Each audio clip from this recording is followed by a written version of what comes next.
माता द्रौपदी के मुख से 3.5 करोड़ बार भगवान कृष्ण का नाम निकलता था।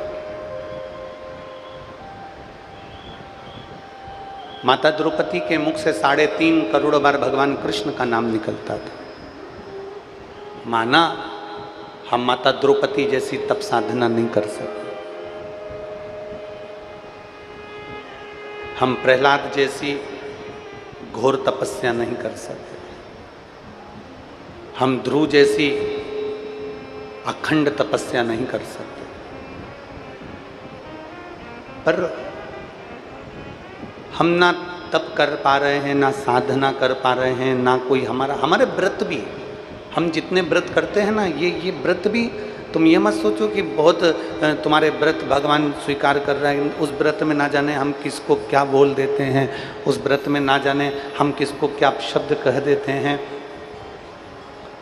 व्रत करने को अगर आप तैयार होते हैं तो व्रत करने से पहले विक्रम और बेताल की कथा का स्मरण करा करो। विक्रम बेताल की कथा क्या कहती है कि तू बोला और मैं चला। व्रत करने से पहले आप विक्रम बेताल की कथा का स्मरण करो कि जिस दिन हमारा व्रत है, जिस दिन हमारा उपास है, जिस दिन हम व्रत कर रहे हैं, उस दिन यदि भूलवश भी हमारे मुख से कुछ गलत निकल गया तो ये मान कर चलना कि उस व्रत का कोई पुण्य फल हमारे खाते में नहीं। एक संतोषी माता का व्रत होता है जिसमें लोग कहते हैं कि खट्टा नहीं खाना, पर शिव महापुराण की कथा कहती है खट्टा नहीं खाना है। ये व्रत नहीं कहता, व्रत कहता है कि खट्टा बोलो मत। जिस दिन हमारा व्रत है, जिस दिन हम उपवास कर रहे हैं, जिस दिन हम व्रत धारण कर रहे हैं, जिस दिन हम व्रती हैं, जिस दिन हमने सोमवार का व्रत करा, मंगलवार का व्रत करा, बुधवार का व्रत करा, गुरुवार का व्रत करा, शुक्रवार शनिवार का व्रत करा, जिस दिन हम कोई श्रेष्ठ व्रत करते हैं, पशुपतिनाथ का व्रत कर रहे हैं, तीज का व्रत कर रहे हैं, चतुर्थी का व्रत कर रहे हैं, छठ का व्रत कर रहे हैं, जिस दिन हमारा व्रत है उस दिन हमारे मुख से किसी के लिए अपशब्द नहीं निकलना चाहिए। जिस दिन हम व्रत करें तो हमारे मुख से किसी के लिए आड़े टेढ़े शब्द ना निकले। तुमने व्रत में साबूदाना की खिचड़ी खाई, कि भगर खाया, कि चिप्स खाई, कि वेपर्स खाया, कि बटाटे का हलवा खाया, आलू का हलवा खाया, तुमने क्या खाया? व्रत वो मूल नहीं है। व्रत ये मूल है कि हमारे द्वारा, इस शरीर के द्वारा, चित्त के द्वारा, बुद्धि के द्वारा, अपने द्वारा, अपनी वाणी के द्वारा हम किसी का दिल तो नहीं दुखा रहे। अब हमने व्रत कर लिया और बहुत घोर व्रत किया हमने, और व्रत करने के बाद यदि हम किसी का दिल दुखा दें, व्रत करने के बाद हम किसी को अपशब्द कह दें, व्रत करने के बाद हम किसी के लिए आड़ा टेढ़ा कह दें, तो वो व्रत की मूलता नहीं है महाराज। ऐसे व्रत को मेरा महादेव भी स्वीकार नहीं करता।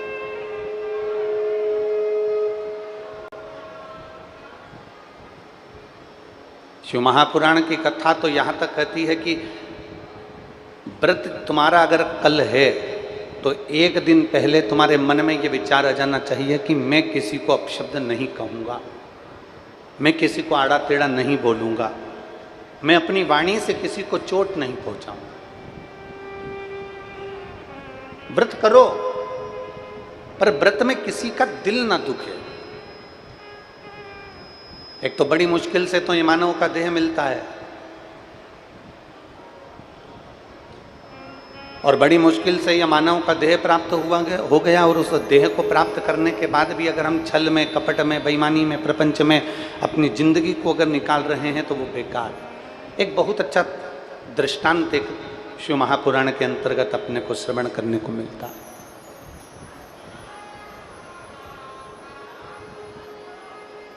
किसी के पास में एक प्लाट है, जरा ध्यान दीजिएगा कथा की ओर। किसी के पास में एक प्लाट है, प्लाट में से आधा प्लाट रोड में चले गए। अब एक तो कीमती प्लाट, शहर का प्लाट, और उसमें से आधा प्लाट तो चले गया रोड में। गवर्नमेंट ने कह दिया यह आधा प्लाट तो हमें रोड में लेना ही पड़ेगा। आधा प्लाट चले गया रोड में और आधा जो प्लाट बचा उस पे हाई टेंशन लाइन निकल के जा रही है।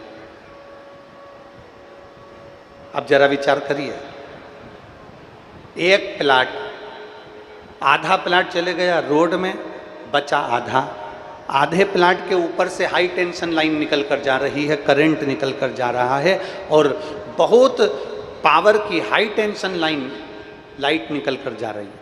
अब बिल्डिंग कैसे बनाओगे, मकान कैसे बनाओगे? आधा प्लाट तो चले गया रोड में, आधे प्लाट के ऊपर से हाई टेंशन लाइन निकल कर जा रही है। अब तुम बिल्डिंग नहीं बना सकते, अब तुम मकान नहीं बना सकते। तो चतुरता किसको कहते हैं?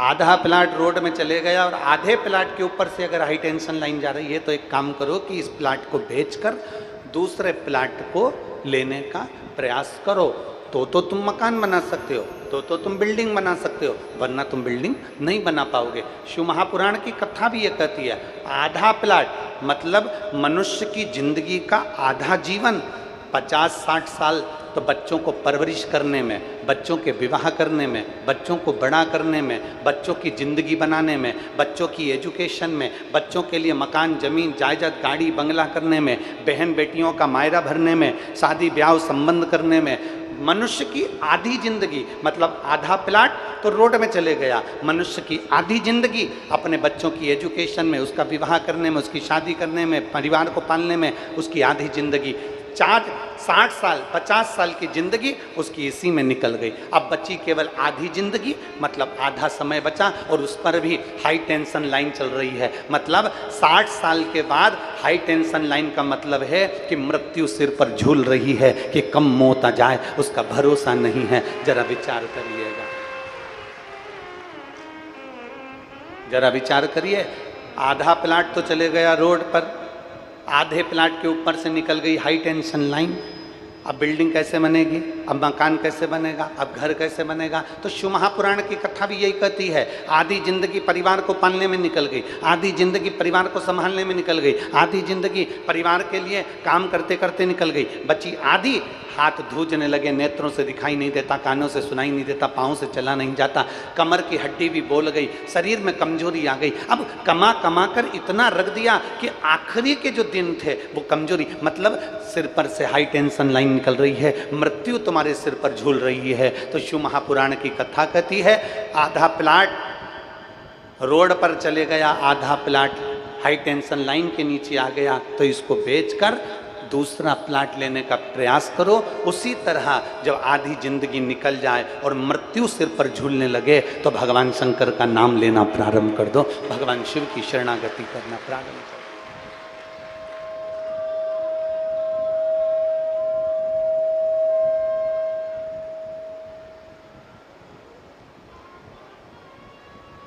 भगवान शंकर का स्मरण करना प्रारंभ कर दीजिए, भगवान शिव का नाम लेना प्रारंभ कर दीजिए। आधा जो समय बचा उस आधे समय में भगवान की भक्ति करिए, उस आधे समय में भगवान का स्मरण करिए, उस आधे समय में भगवान की अविरल भक्ति को धारण करिए। बचपन गया जाने दो, जवानी गई जाने दो, अधेड़ी गई चले जाने दो, पर शिव महापुराण की कथा कहती है कि बुढ़ापा मत बिगड़ने दो। कि बचपन खेल में खोया, जवानी नींद भर सोया, बुढ़ापा देख कर रोया, सिराने मौत हंसती है। बचपन गया चले जाने दो, जवानी गई जाने दो, अधेड़ी चली गई जाने दो, पर बुढ़ापे को बचाना। ये बिसिल जो आ रही है इसको थोड़ा कम करिए ना भाई। अपने बुढ़ापे को बचाना, और बुढ़ापे को बचाने का मतलब ये नहीं है कि बुढ़ापे को संभाल कर चलना है। बुढ़ापे को बचाने का मतलब है कि जो अपनी अवस्था है उस अवस्था में भगवान की अविरल भक्ति को धारण करना। कोई कर्म अच्छा करिए। हमने पहले भी कथा में कहा, किसी बच्चे को एजुकेशन की जरूरत है, भगवान ने आपको लायक बनाया है तो उसको एजुकेशन दिलाइए। अपने बेटे को पढ़ा रहे हो, साथ में अगर किसी बच्चे को तुम्हारे एजुकेशन की जरूरत है और उसके पास में धन नहीं है तो अपने धन से उसकी एजुकेशन कराने का प्रयास करो। किसी को औषधि की जरूरत है, भगवान ने अगर आपको धन दिया है, संपदा दी है, तो उसको औषधि की व्यवस्था करवा दीजिए। आपके एक फोन से, आपके एक बोलने से अगर किसी मरीज का सही इलाज हो सकता है तो पहला काम करना कि पहला फोन लगाकर कहना, भैया ये मेरे गांव का व्यक्ति है और इसका इलाज कर दें। तुम्हारे एक फोन से अगर कोई गरीब का बच्चा पढ़कर आईएएस ऑफिसर बन सकता है तो प्रयास करना कि मेरा बच्चा का पढ़ने में मन नहीं है, मेरे बेटे का पढ़ने में मन नहीं, मेरी बेटी का पढ़ने में मन नहीं, और मेरे काम करने वाला एक व्यक्ति आता है और उसके बच्चे का पढ़ने में मन है और उसके पास पैसा नहीं है, तो प्रयास करना कि कहीं पर मत दो। तुम तो किसी मंदिर में डोनेशन भी मत दो, पहला काम करो कि मेरे यहाँ जो काम करता है उसका लड़का पढ़ना चाहता है तो उसकी पढ़ाई में मैं खर्चा लगाऊंगा, उसके बच्चे को अच्छा पढ़ाऊंगा।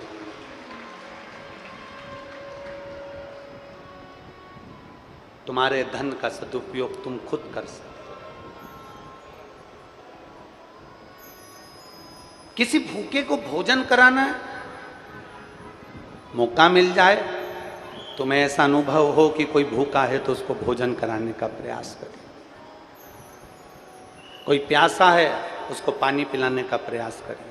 हम अपनी व्यासपीठ से कई बार कह चुके हैं, आप लोगों ने सुना होगा, कई जगह कह देते हैं, और कहने में तो हम चूकते हैं नहीं, आपको मालूम है, तो हम कई जगह व्यासपीठ से कह देते हैं। कई लोग पानी की बोतल देने के लिए अंदर आते हैं, कई लोग पानी का पाउच देने के लिए अंदर आते हैं, कई लोग पानी का कैन देने के लिए अंदर आते हैं, तो हम अपने व्यासपीठ से कह देते हैं कि अंदर बैठे हुए व्यक्ति अपने साथ में 2-2 पानी की बोतल लेकर बैठे हुए हैं। तुम चिंता मत करो, पानी देना है तो जो धूप में खड़े हुए हैं, बहुत देर से लाइन में खड़े हुए हैं, इंतजार कर रहे हैं शिव महापुराण का, खड़े हैं, तुम तो अंदर आकर बैठ गए, वो ना जाने कब से इंतजार कर रहा है, सुबह 9 बजे से 8 बजे से धूप में खड़ा हुआ है, पंडाल में टेंट के बाहर बैठा हुआ है, इंतजार कर रहा है, कथा चालू होगी मैं कथा सुनूंगा, कथा चालू होगी मैं कथा सुनूंगा। अंदर पानी देने की जगह आप उनको पानी दोगे तो उनको भी लगेगा कि हमारे को कहीं ने कंठ गीला करा, भगवान तुम्हारा भला करे। ये तत्व है, जीवन का एक आनंद है।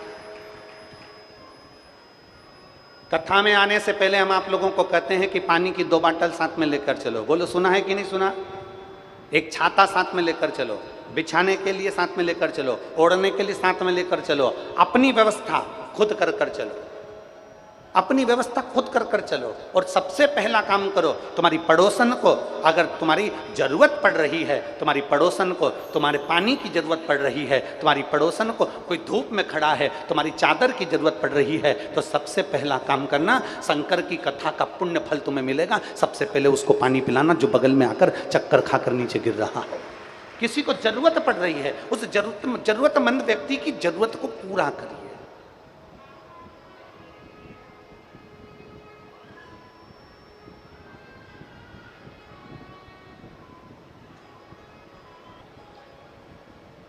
देवाधिदेव महादेव माता पार्वती जी को प्रदोष के दिन भ्रमण कराने के लिए लेकर गए।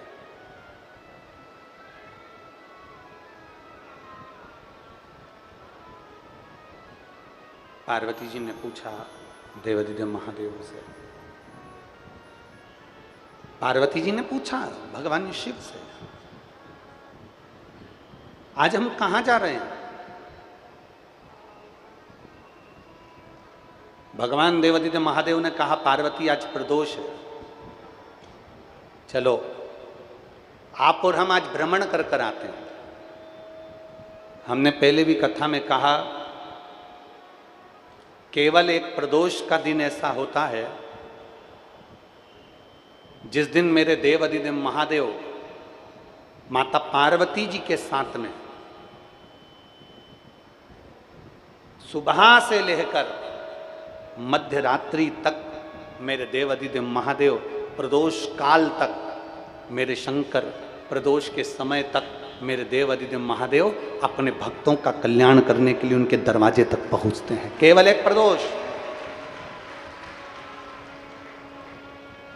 एक सोमवार की अष्टमी,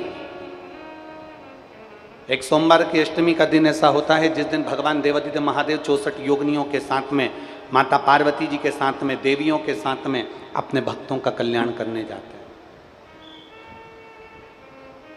एक शिवरात्रि, एक सोमवार का दिन, यह हमारे शास्त्रों में इनका वर्णन किया गया है। शास्त्रों में इन दिनों का वर्णन किया गया है। कई लोग कहते हैं गुरुजी हमारे बीच में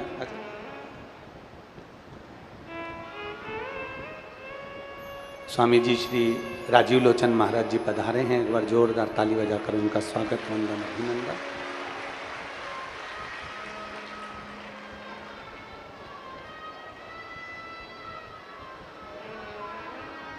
भगवान देवाधिदेव महादेव की कृपा, आपका स्नेह,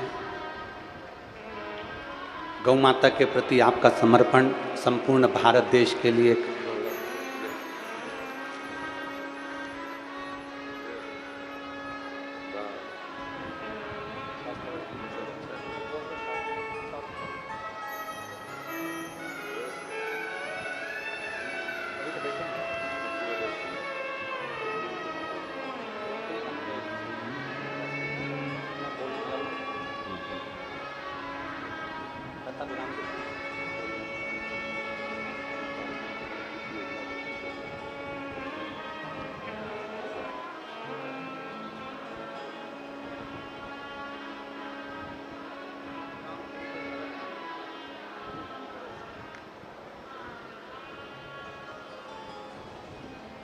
गौ माता के प्रति महाराज जी का बड़ा समर्पण रहा है। एक बार जोरदार ताली बजाकर परम पूज्य संत शिरोमणि श्री राजीव लोचन महाराज जी के लिए साधुता।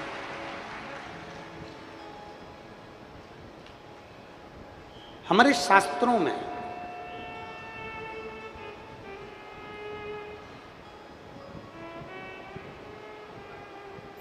सोमवार की अष्टमी, प्रदोष, शिवरात्रि,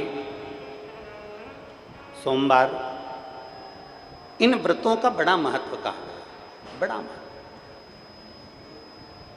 अब कई लोग कहते हैं गुरुजी लक्ष्मी जी को प्राप्त करने का दिन तो शुक्रवार है, लक्ष्मी जी को प्राप्त करने का दिन तो शुक्रवार का माना गया है, हम शुक्रवार को लक्ष्मी जी को प्राप्त करने का दिन मानते हैं। पर शिव महापुराण की कथा कहती है जब भगवान नारायण जी के साथ में लक्ष्मी जी का मंगल विवाह भगवान शंकर के कहने पर माता ख्याति देवी ने करा, तब लक्ष्मी जी ने भगवान शिव से पूछा, भोले बाबा आपने मेरा विवाह भगवान नारायण के साथ कर दिया, मेरे ऊपर कृपा बनाई है, मेरे लिए कोई आज्ञा हो तो अवश्य करिए। शंकर भगवान ने केवल माता लक्ष्मी से इतना सा कहा, लक्ष्मी एक बेलपत्री के वृक्ष के नीचे बैठी रहना, दूसरा मेरा जहाँ शिवालय हो, शिवलिंग हो, उस देवालय में, उस शिवालय में, उस मंदिर के बाहर तुम बैठना, मंदिर के बाहर बैठना, और जो भक्त सोमवार के दिन मेरे मंदिर में एक लोटा जल समर्पित करने आए उसके पीछे पीछे उसके घर तक चली जाना, उसके जगत का कल्याण करने के लिए। लोग कहते हैं लक्ष्मी जी शुक्रवार को पूजी जाती हैं, लक्ष्मी जी की आराधना शुक्रवार को करी जाती है। शिव महापुराण की कथा कहती है अगर सोमवार का दिन आप भगवान शंकर का अभिषेक कर रहे हैं, सोमवार के दिन आप भगवान शंकर का गुणगान कर रहे हैं, सोमवार के दिन आप भगवान शंकर का अनुष्ठान कर रहे हैं, सोमवार के दिन आप भगवान शिव की स्तुति कर रहे हैं, सोमवार के दिन आप भगवान शंकर का गुणगान कर रहे हैं, शिव का स्मरण कर रहे हैं, तो ये निश्चित है कि लक्ष्मी तुम्हारे दरवाजे तक जरूर पहुंचती है और तुम्हारा कल्याण जरूर करती है।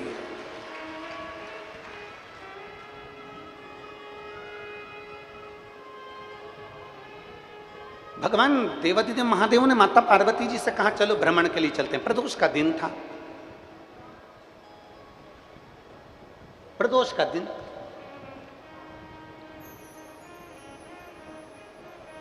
अब मेरे देवादिदेव महादेव जब चले, मेरे ओघड़दानी जब चले, पार्वती जी के साथ थोड़ी दूर पर चलने के बाद एक गांव आया, जिस गांव का एक सुंदर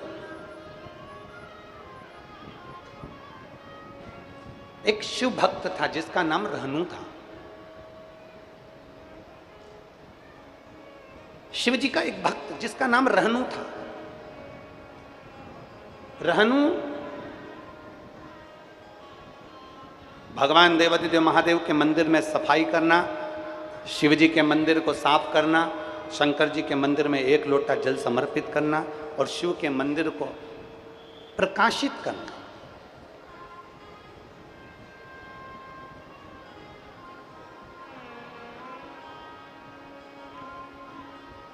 शिव मंदिर को प्रकाशित करना, यह रहनु का काम था।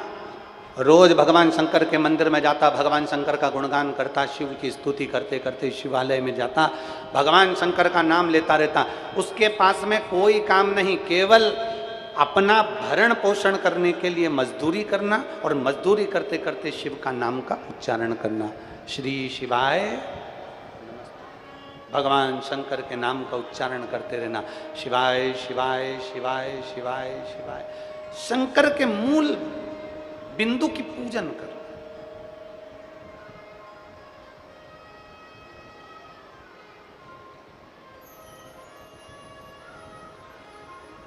भगवान शिव के नाम का उच्चारण करना।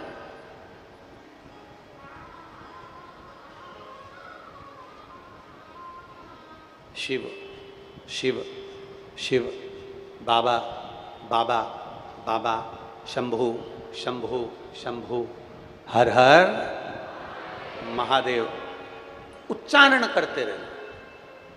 रहनु का काम ही केवल यही था, मजदूरी करता, थोड़ा धन आता, अपना भरण पोषण कर लेता, मजदूरी कर कर थोड़ी पैसा आता, उससे अपना पालन कर लेता और भगवान शिव के नाम में, भगवान शिव की भक्ति में, भगवान शिव के स्मरण में, भगवान शंकर के गुणगान में दिन रात लगा रहता, भगवान शिव की स्तुति में दिन रात लगा रहता। दिन रात काम करे तो शिव शिव जपे, कहीं जाए तो शिव शिव जपे और कहीं आए तो शिव शिव जपे। वो हमारे शैलेन जी एक लाइन गुनगुनाते हैं बड़े भाव से, वो कहते हैं ना कि ऐसी सुभाना आए, आए ना ऐसी शाम, ऐसी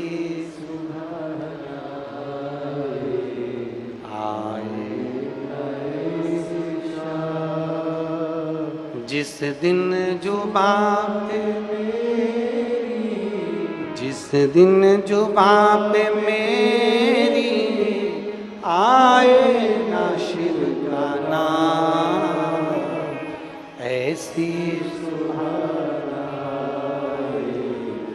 आए ना ऐसी शाम, ऐसी सुबाना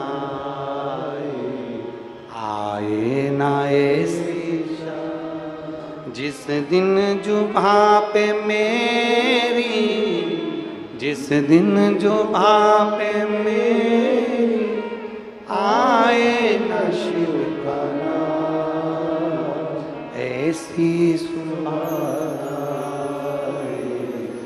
आए ना ऐसी शाम। रहनु का रोज का नियम, शिव नाम के बिना एक क्षण नहीं जाता, एक क्षण बिना शिव नाम के जाता ही नहीं।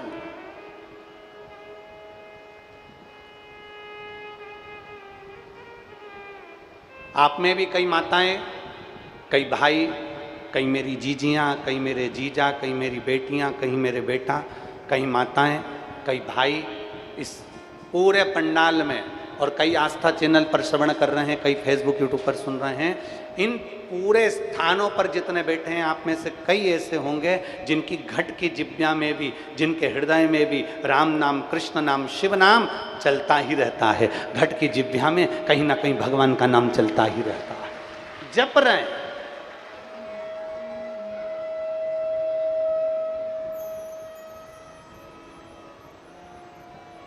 उनकी घट की जिब्या में भगवान का नाम चल ही रहा।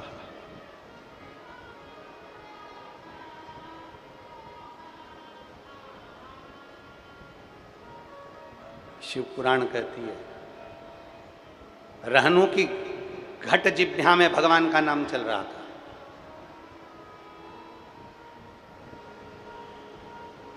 रहनु एक मट्टी का टीला भी उठा लेता है तो उसमें भी शिव का दर्शन करता है।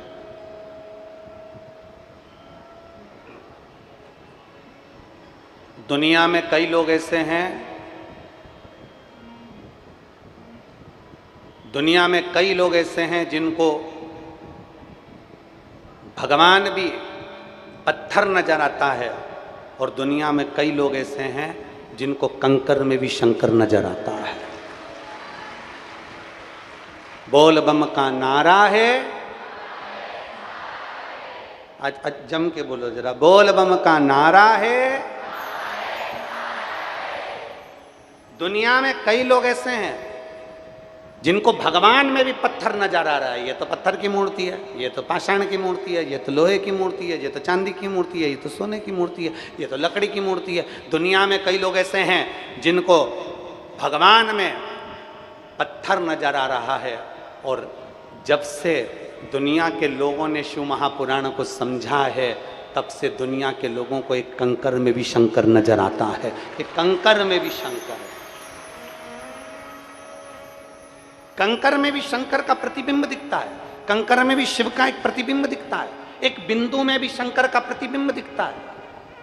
आप लोग ये प्रजापति ब्रह्म कुमारी आश्रम से दीदियाँ आती हैं, कभी आप लोग आश्रम में गए होंगे तो वहाँ तुमने दर्शन करा होगा। एक बिंदु दिखाया जाता है और उस एक बिंदु से बताया जाता है कि इस बिंदु से ब्रह्मा विष्णु आदि सारी उत्पत्तियाँ, अर्थात एक बिंदु में भी किसी किसी को शिव नजर आ रहा है, एक बिंदु में भी किसी किसी को बाबा नजर आ रहा है, एक बिंदु में भी किसी किसी को भगवान शंकर नजर आ रहे हैं। एक बिंदु से संपूर्ण सृष्टि का संचालन हो जाता है, एक बिंदु से भगवान पद की प्राप्ति हो जाती है। और वह रहनु एक काम करता है, कंकर को उठाता हाथ में और शिव की स्तुति का स्मरण कर लेता है। एक कंकर को उठाता भगवान शंकर का ध्यान कर लेता है, एक कंकर को उठाता भगवान शिव का गुणगान कर लेता है। कोई संसार में सब तरह के लोग हैं, किसी को भगवान में भी पत्थर नजर आता है और किसी को कंकर में भी शंकर नजर आता है। ये तो दृष्टि का भाव है, आपकी दृष्टि कैसी है उसके अनुकूल आपको दिखता है। महाराज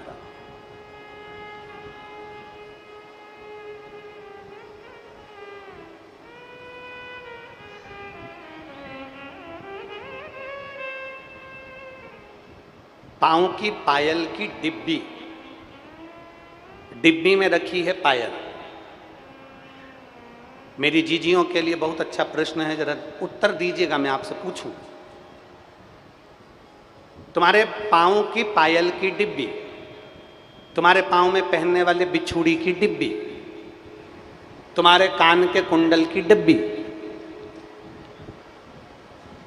ईमानदारी से बोलना, डब्बी में पायल अच्छी लगती है कि पांव में पायल अच्छी लगती है? जम के बोलो जरा, जम के। पांव में। डब्बी कितनी भी सुंदर हो पर डब्बी में पायल अच्छी नहीं लगती। पायल हमेशा पांव में अच्छी लगती है, कुंडल डब्बी में अच्छे नहीं लगते, कान में अच्छे लगते हैं, अंगूठी डब्बी में अच्छी नहीं लगती, हाथ में अच्छी लगती है, हार डब्बी में अच्छा नहीं लगता, गले में अच्छा लगता है। उसी तरह मनुष्य दारू की दुकान पर अच्छा नहीं लगता, शिव महापुराण में अच्छा लगता है।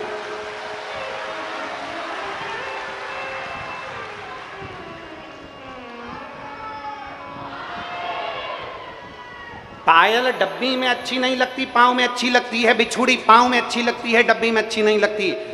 हार डब्बी में अच्छा नहीं लगता, गले में अच्छा लगता है। अंगूठी डब्बी में अच्छी नहीं लगती, हाथ में अच्छी लगती है। मनुष्य चौराहे पर नहीं, मदिरा की दुकान पर नहीं, शराब की दुकान पर नहीं, जुए के अड्डे पर नहीं। मनुष्य भगवान के मंदिर में और शिव महापुराण के अंदर बैठेगा तो अच्छा लगता है। या तो वह अपना कर्म करे, या तो वह अपना कर्म करे, दुकान पर बैठे, अपनी नौकरी करे, अपनी सर्विस करे, अपना बिजनेस करे, अपना कार्य करे, वहाँ अच्छा लगेगा। परंतु जो मनुष्य फालतू बैठा रहे, पान की दुकान पर खड़ा हो गया, कहीं किसी की दुकान पर खड़ा हो गया, कहीं चौराहे पर खड़ा हो गया, कहीं कहीं खड़ा हो गया, अपना समय व्यर्थ ना कमाइए। दुनिया में सबसे कीमती चीज है, जितना सोना महंगा नहीं, जितना हीरा महंगा नहीं, जितना धन महंगा नहीं, जितनी संपदाएं महंगी नहीं, जितनी प्रॉपर्टी महंगी नहीं, जितना तुम्हारा जीवन का सारा आभूषण महंगा नहीं, उससे ज्यादा कीमती है तुम्हारा समय। उसको व्यर्थ मत गवा देना, ये वापिस आने वाला नहीं है। सोना वापिस आ जाएगा, चांदी वापिस आ जाएगी, प्रॉपर्टी वापिस आ जाएगी, प्लाट वापिस आ जाएगा, कपड़ा वापिस आ जाएगा, जेवर सारे वापिस आ जाएंगे, पर गया हुआ समय वापिस नहीं आएगा। इस समय की कीमत को समझो, और जिसने इस समय की कीमत को समझ लिया, मेहनत करो, अच्छा कर्म करो, अच्छी एजुकेशन के लिए आगे बढ़ो, खूब दिल लगाकर पढ़ाई करो, जितना बन सकता है अपनी कैपेसिटी से ज़्यादा अध्ययन करो, जितना पढ़ सकते हो उतना पढ़ो, जितनी लगन से काम कर सकते हो उतनी लगन से काम करो, जितने इंटरव्यू दे सकते हो ज़्यादा से ज़्यादा इंटरव्यू दो, जितने कंपटीशन एग्जाम में बैठ सकते हो उतने एग्जाम में बैठो। आगे मेरे भोलेनाथ की मर्जी कि तुम्हें मंजिल तक पहुंचाएगा। आप अपने समय की कीमत ही ना जानो। मेरे पास में सोने की अंगूठी है 10,000 की, 20,000 की, ये कीमत वाली हो सकती है, ये बाद में फिर मिल जाएगी, पर जो समय निकल गया, जो समय चले गया, वो वापस नहीं आएगा। आज कथा का कितना दिन हो गया? जम के बोलो जरा। 5 दिन। कितने दिन बचे? 2। कल का दिन हो जाएगा, परसों का दिन हो जाएगा, 2 दिन की कथा और रहेगी। तुम तुम्हारे घर, हम हमारे घर, भगवान की भक्ति में तुम भी डूबो, भगवान की भक्ति में हम भी डूबे। जो रह गए, जो रह गए वो बाद में पछताएंगे, हम तो हमारी दुकान से फुर्सत नहीं मिली इसलिए हम कथा में नहीं जा पाए, हमारे पास में समय नहीं मिला, हम कथा में नहीं पहुंच पाए। अरे शिव महापुराण की कथा कहती है, अगर दिन में भी शिव महापुराण की कथा में नहीं जा सकते तो ये शंकर के भक्त रात में भी सत्संग करते हैं, 2 मिनट मिलकर इनके साथ में सत्संग कर सकते हो, भजन कर सकते हो। ये तो गंडई का कुंभ का मेला है। यहां पर ये कुंभ का मेला पूरा हो जाएगा 30 जून से 6 जुलाई तक विदिशा में प्रारंभ हो जाएगा, गिरधर कॉलोनी में 1 बजे से 4 बजे तक वहां चालू हो जाएगा। ये तो कुंभ का मेला। हम उज्जैन, हम प्रयागराज, हम हरिद्वार, हम नासिक कुंभ के मेले में नहीं पहुंच पाते तो मेरा भोलेनाथ खुद चलकर आकर 7 दिन का कुंभ का मेला लगाकर आप लोगों को शिव भक्ति का आनंद दे जाता है। ये तो शिव भक्ति का एक आनंद पट है।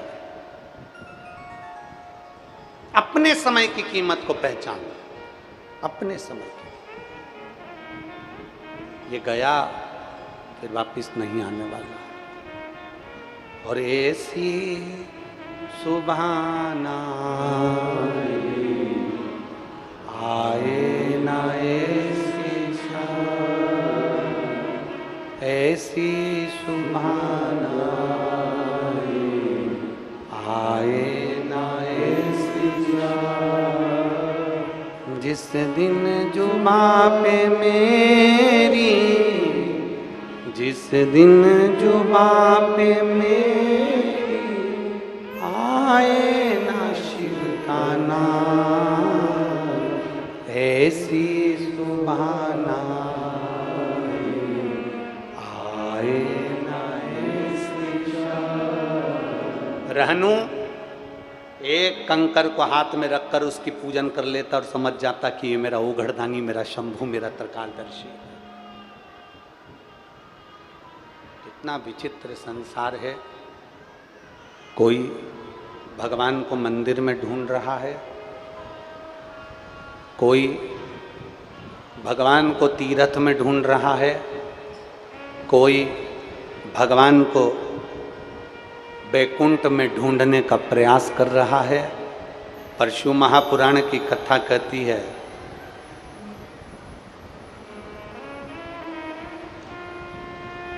भगवान कहाँ मिलता है। शिव पुराण की कथा कहती है किसी भूखे को भोजन कराओ, प्यासे को पानी पिलाओ, किसी बीमार व्यक्ति की दवाई का खर्चा उठाओ, किसी बच्चे की एजुकेशन का खर्चा उठाओ, परमात्मा का दर्शन तुम्हें वहीं पर हो जाएगा। भगवान का दर्शन तुम्हें वहीं पर हो जाएगा, तुम्हें कहीं जाने की जरूरत नहीं पड़ेगी। तुझ में राम, मुझ में राम, सब में राम समाया है, जित देखो उत राम की ही माया है। हर एक में परमात्मा का दर्शन, हर एक में। केवल तुम्हारी निगाहें चाहिए, केवल तुम्हारे नेत्र चाहिए परमात्मा को पहचानने के। रहनु जैसे नेत्र चाहिए तुम्हारे। गांव के अंदर रह रहा है, एक कंकर को उठाकर शंकर मानकर पूजन कर लेता है, झाड़ू लगाता, पोछा लगाता, कार्य करता, कर्म करता, कर्म करते करते शिव नाम लेता रहता, भगवान का भजन करता रहता। आप अपना काम बंद मत करो, अपनी दुकान पर जाते रहो, अपना धंधा, अपना बिजनेस, अपनी नौकरी, सब कुछ करो, पर एक नियम बना लो कि मुझे शंकर जी के मंदिर में नौकरी पर जाने से पहले, दुकान पर जाने से पहले, काम पर जाने से पहले मेरे घर का एक एक बच्चा, मेरे घर की एक एक बहू, सास, माता, पिता, जो भी घर में है, भगवान शंकर के मंदिर में एक लोटा जल जरूर चढ़ाएंगे। एक नियम बनाओ। अब कई लोग कहते हैं गुरुजी, जैसे सास अगर जल चढ़ा ले तो बहू और बेटे को भी तो मिलना चाहिए। हमने कब मिलेगा, कोई दिक्कत नहीं। तो फिर हम घर से एक व्यक्ति जल चढ़ाने चले जाए और बाकी के लोगों को भी उसका फल मिल जाए, हमने कब बिल्कुल मिलेगा। पर एक प्रैक्टिकल करके बताना, घर का एक व्यक्ति बैठकर समोसा कचौड़ी खाए, दाल चावल खाए और बाकी के लोग सब उसको टच करके बैठ जाएं, पेट भराएगा? जम के बोलो जरा। तुम खाओगे तुम्हारा पेट भराएगा, वो खाएगा उसका पेट भराएगा। सबका दुख अपना अपना होता है। किसी का पेट दुखता है, किसी की छाती दुखती है, किसी का हाथ दुखता है, किसी का पाँव दुखता है। सबका अपना अपना दुख है, सबकी अपनी अपनी तकलीफ है। अपने को छींक आ रही है, अपने को छींकना पड़ेगा। अपने को खांसी आ रही है, अपने को खांसना पड़ेगा। अपना हाथ दुख रहा है, दवाई अपने को खाना पड़ेगी। अपना पेट दुख रहा है, दवाई अपने को खाना पड़ेगी। तो अपने हिस्से का जल भी अपने को चढ़ाना पड़ेगा और अपना भजन अपने को करना पड़ेगा, कोई दूसरा नहीं करने वाला। एक पत्र है,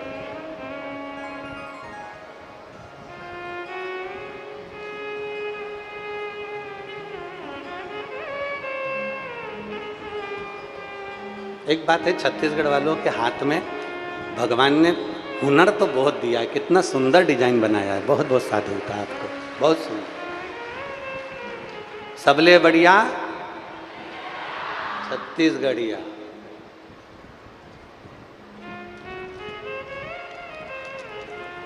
जय जोहार।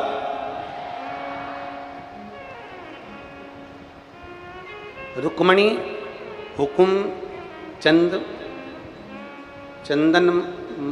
मालागर, रुक्मणी हुकुम चंदन मालागर साहू, हुकुम चंदन मालागार साहू, पायल चंदन मालागार साहू। गांव का नाम है दांडी, जिला बेमेतरा, छत्तीसगढ़। मेरा मोबाइल नंबर ये है। मेरी छोटी सी चाय और मिठाई की दुकान है। कहीं बैठे हैं क्या? अगर कहीं बैठे हो तो हाथ हिला सकते हैं।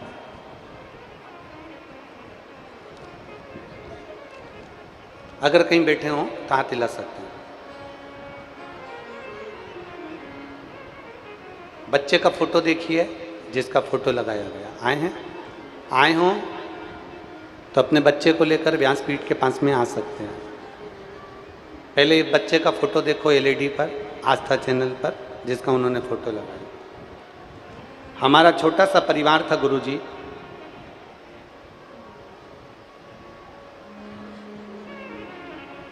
मेरा एक बेटा 13 साल का, जिसका मैंने फोटो लगाया। 2020 में मेरा 13 साल का बेटा बीमार पड़ गया। बीमार पड़ गया तो हम उसको हॉस्पिटल दिखाए, बड़े बड़े हॉस्पिटल में उसका इलाज करवाया, पर मेरा 13 साल का लड़का नहीं रहा, मर गया। हमारा 13 साल का बच्चा मर गया, जिसका मैंने फोटो लगाया है गुरुदेव। एक तो बड़ी मुश्किल से तो संतान हुई थी, और 13 साल तक मेरा बेटा मेरे साथ में रहा, और 13 साल के बाद मेरा बेटा अचानक बीमार पड़ा, उसके प्राण छूट गए, वो मर गए। उसके जाने के बाद हम लोग सब टूट गए, बहुत चिंता मन में ग्रसित हो गई, क्योंकि घर में कोई संतान नहीं थी। डॉक्टर को दिखाया, डॉक्टर बोले कि अब तुम्हें संतान नहीं हो सकती, क्योंकि तुम्हारी उम्र हो गई है। अब मेरी उम्र हो गई तो संतान कैसे हो। फिर हमने IVF करवाने का सोचा, और IVF करवाया तो भी संतान का सुख नहीं हुआ। जब संतान का सुख नहीं हुआ, IVF भी करवा के देख लिया, सारा कार्य कर कर देख लिया, पर संतान का सुख नहीं हुआ। डॉक्टर ने कह दिया अब तुम्हारे घर में औलाद नहीं होगी। तब हमारे पड़ोसी के कहने पर हमने पहली बार सफ़ेद आंकड़े की जड़ का प्रयोग करा, और बाबा से प्रार्थना करी। शिव जी के मंदिर जाती, 1 लोटा जल चढ़ाती, पशुपतिनाथ का व्रत करती, बाबा पर चढ़ा हुआ जल पीती, शंकर जी के मंदिर जाती और बेलपत्र को खाती। नंदी के पास बैठकर तुमरुका जी का नाम लेकर तुमरुकेश्वर महादेव का जाप करती। बाबा देवादिदेव महादेव ने ऐसी कृपा करी, डॉक्टर ने कहा था तुम्हारी उम्र हो गई है, संतान नहीं होगी, तुम्हारे घर औलाद नहीं हो सकती। IVF भी फेल हो गया, और मेरे देवादिदेव महादेव ने शंकर जी पे चढ़े हुए जल से, बेलपत्र से 2023 में मेरे घर में संतान की प्राप्ति हो गई। मैं बाबा को धन्यवाद देने के लिए। जो 13 साल का बेटा मर गया, और संतान का सुख आगे नहीं है, संतान का सुख नहीं, चले गया।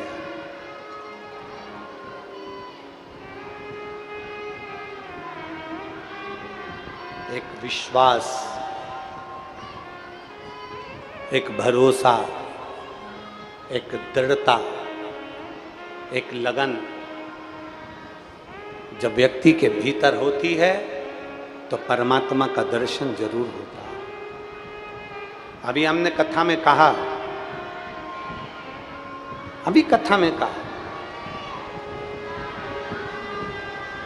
अपना कर्म मत छोड़ो,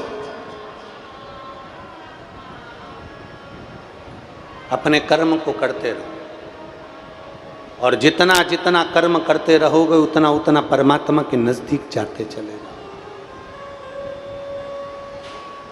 कर्म नहीं छोड़ना, भगवान का दरवाजा नहीं छोड़ना, भगवान की चौखट नहीं छोड़ना। और प्रभु तेरा साथ ना छूटे रे, प्रभु तेरा साथ ना छूटे रे, छूट जाए संसार, प्रभु तेरा द्वार ना छूटे, प्रभु तेरा साथ ना छूटे, ओ भोले तेरा साथ न छूटे रे, छूट जाए संसार, प्रभु तेरा साथ न छूटे। भगवान से प्रार्थना करते रहो, अपना कर्म करते करते, अपने कर्म के अनुकूल चलते चलते भगवान की विरल भक्ति को प्राप्त करते रहो। रहनु भगत भगवान शिव की विरल भक्ति को धारण करता है। रहनु भगत एक कंकर को उठाकर उसका स्मरण करता है। रहनु भगत भगवान शिव की भक्ति, आवाज़ गूंज रही है, उसको थोड़ा कंट्रोल करिए। रहनु भगत भगवान शिव की अविरल भक्ति में डूबा रहता है। रहनु भगत भगवान शंकर की अविरल भक्ति में दिन रात लगा रहता है। शिव नाम में भगवान की अविरल भक्ति में चारों तरफ डूबा हुआ है। चारों तरफ भगवान शिव और पार्वती प्रदोष का दिन आज नंदी पर बैठकर मेरे भगवान चल दिए। प्रदोष का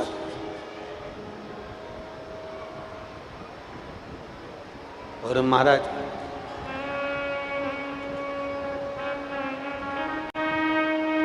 भगवान देवाधिदेव महादेव नंदी पर बैठकर भगवान शंकर बड़े आनंद के साथ और सुन के भक्तों की पुकार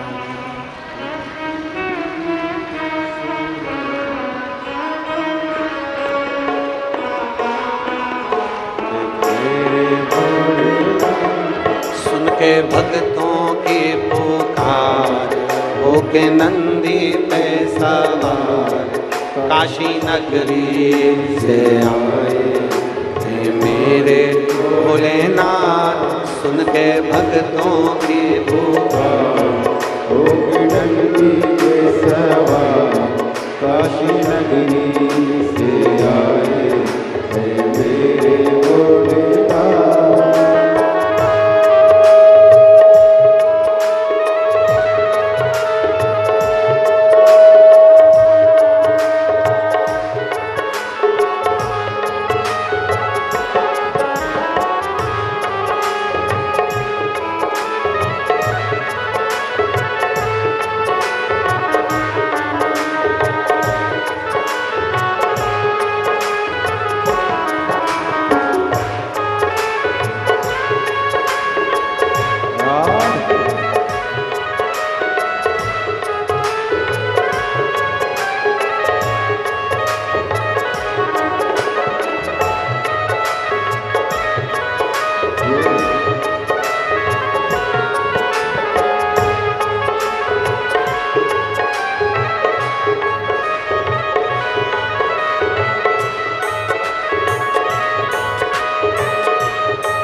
डमरू बजाए कैसा निराला बोले रूप सजाए। बस मेरा माए देखो डमरू बजाए कैसा निराला बोले रूप सजाए। ओ बस मेरा माए देखो डमरू बजाए कैसा निराला बोले रूप सजाए। बस मेरा माए देखो डमरू बजाए कैसा निराला बोले रूप सजाए। गले में है सरकोबार होके नंदी पे सवार काशी नगरी से आए हैं मेरे भोलेनाथ। सुन के भक्तों की पुकार होके नंदी पे सवार काशी नगरी से आए हैं मेरे भोलेनाथ।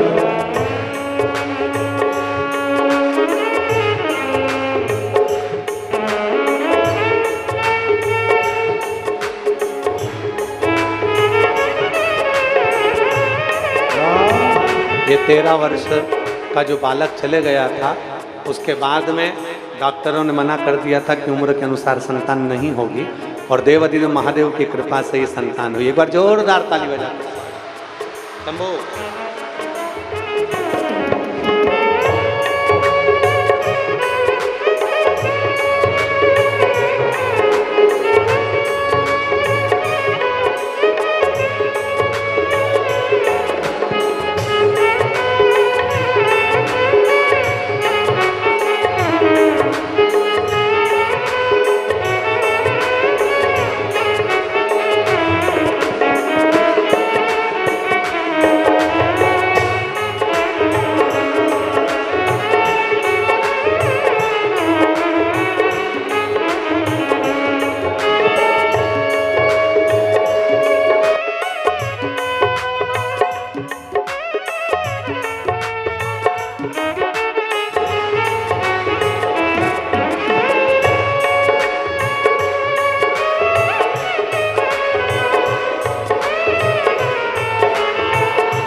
मृगशाला पहने भोले जटाओं में गंगा, चम चम चमकता है माथे पे चंदा।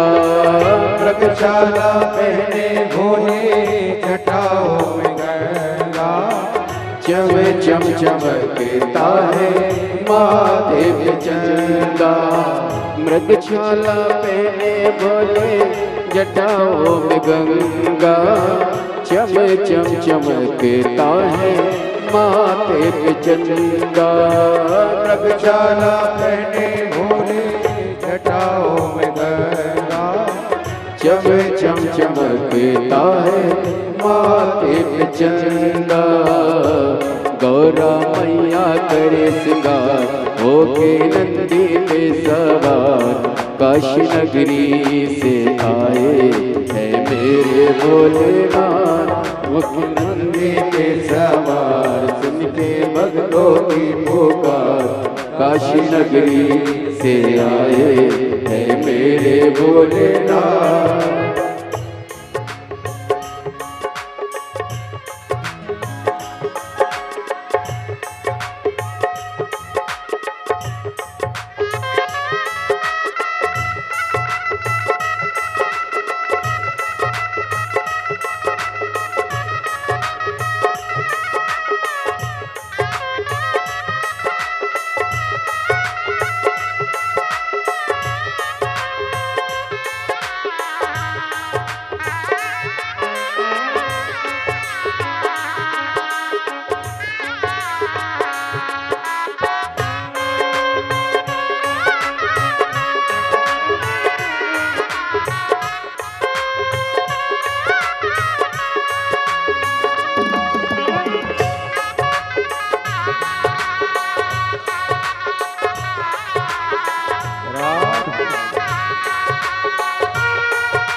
हरि बोल राधे।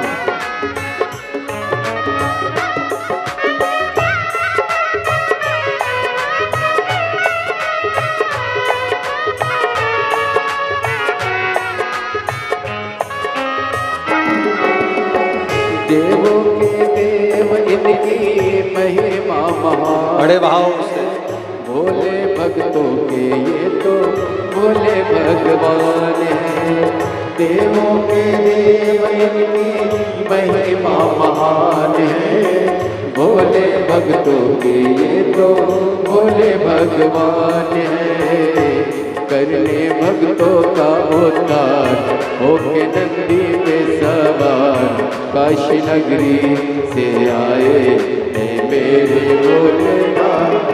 के नंदी पे सवार सुन के भक्तों की पुकार, काशी नगरी से आए हैं मेरे भोलेनाथ। सुन के भक्तों की पुकार, होके नंदी पे सवार, काशी नगरी से आए हैं मेरे भोलेनाथ। काशी नगरी से आए हैं मेरे भोलेनाथ। काशी नगरी से आए हैं मेरे भोलेनाथ। काशी नगरी से आए हैं मेरे भोलेनाथ। काशी नगरी से आए हैं मेरे भोलेनाथ।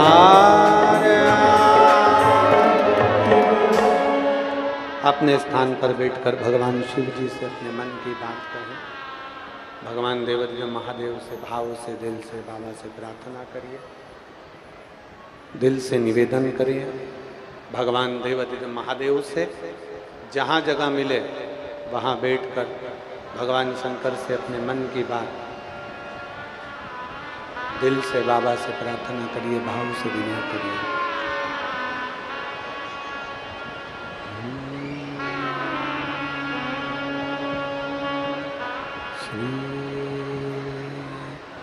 शिवाय नमस्तु श्री शिवाय नमस्तु श्री शिवाय नमस्तु श्री शिवाय नमस्तु श्री शिवाय नमस्तु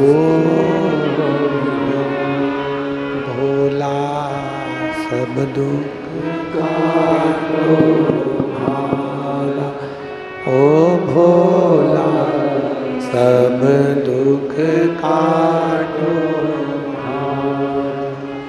शिव शंकर जपो तेरी माला, भोले बाबा जपो तेरी माला, भोला सब दुख काटो हमारा, ओ भोला सब दुख काटो हमारा।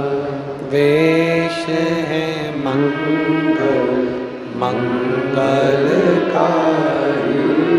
वेश है मंगल मंगलकारी, शमशान वासी हमारा, शमशान वासी हमारा, ओ भोला सब दुख काटो हमारा, ओ भोला सब दुख काटो हमारा। भगवान शिव की कथा कर रही है, भगवान शंकर का संवाद कर रहा है, शिव महापुराण की कथा वर्णन कर रही है, भगवान देवादिदेव महादेव का संवाद करता है। रहनु शिव नाम के बिना रहता नहीं। प्रदोष के दिन भगवान शंकर पार्वती परीक्षा लेने के लिए आए। एक बात अपने अंदर उतार कर रखिएगा, जन्म लिए हो उस दिन से लेकर मरोगे तब तक तुम्हारी परीक्षा की घड़ी कभी खत्म नहीं होने वाली। अपनी बुद्धि से, अपने विवेक से ये बात निकाल देना कि तुम्हारी परीक्षा समाप्त हो गई, नहीं। मानव का जो शरीर मिला है, मानव का जो शरीर प्राप्त हुआ है, परीक्षा देते रहो, आगे बढ़ते रहो, परीक्षा देते रहो, आगे बढ़ते रहो। ये मानव का जो शरीर मिला है, परीक्षा देते रहना है, आगे बढ़ते रहना।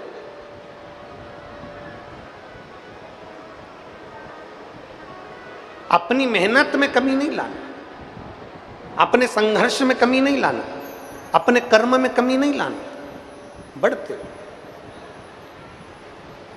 शिव महापुराण की कथा कहती है, भगवान शंकर और पार्वती जी ने, शिव जी ने तो बना लिया एक संत का वेश, पार्वती जी उनकी सेविका बन गई, नंदी उनके सेवक बन गए, और भगवान भोलेनाथ जिस गांव में रहनु भगत रहता था, उसी गांव में शंकर पार्वती जी संत का वेश धरकर पहुंच गए।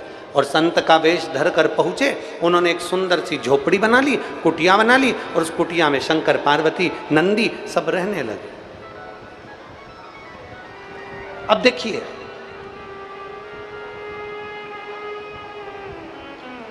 अभी आपको कथा में कहा था, एक प्लाट, आधा प्लाट चले गया रोड में, बचा आधा, आधे के ऊपर से जा रही है हाई टेंशन लाइन, मतलब ये प्लाट को बेचना है, इस पे बिल्डिंग नहीं बन सकती, दूसरे प्लाट की ओर